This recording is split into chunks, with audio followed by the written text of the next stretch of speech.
also heard that it was the who's who of cricket royalty that actually came to Surjit's restaurant every day, every night.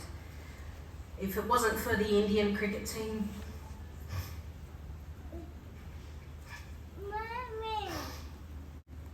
it was the Australian cricket team, it was cricket administrators, the who's who in running of the cricket, the powerhouses, and then it was the young cricketers that were forging their way, from Michael Clarke to Philip Hughes to female cricketers as well. He accepted us all.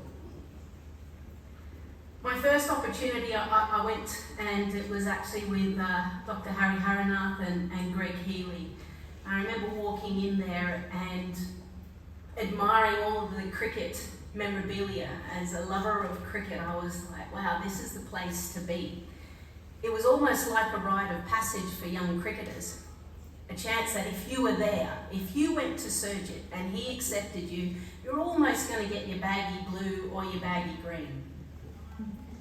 For me, I was an immigrant, didn't have any family, wasn't part of an Indian community, but as soon as I went to Surjit, he welcomed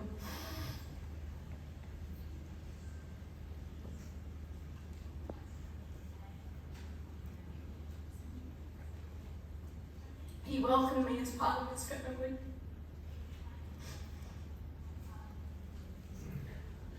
Him and Rasan became my family. Every time we'd cross paths, whether I was at home, all my travels.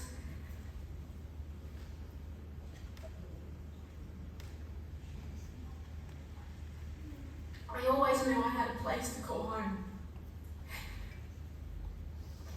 Memories for me, and most of you would have dined in Annandale as well, that you literally walk in, you're greeted by the big personality of Surjit.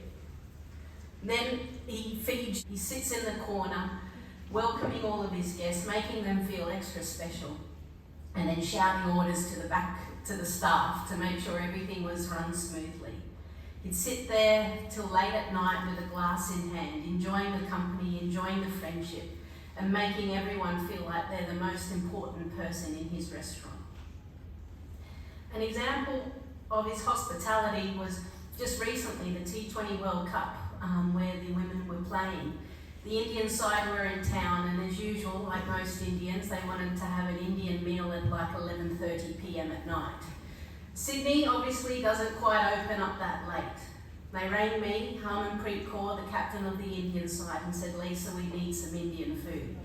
I said, right, I've got one place I can actually go to. So I rang Surjit's restaurant, and they said, sorry ma'am, it's closing up. And I don't often do this, and I said, hi, it's Lisa Sthalekar.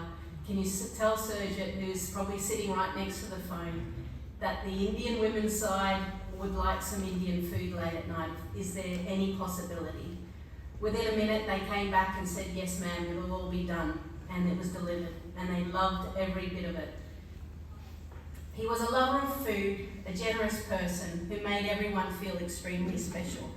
He was so willing to give and contribute to wonderful charities, a lot of cricket charities which we've all been a part of. And he was the ultimate cricket tragic, Om Shanti.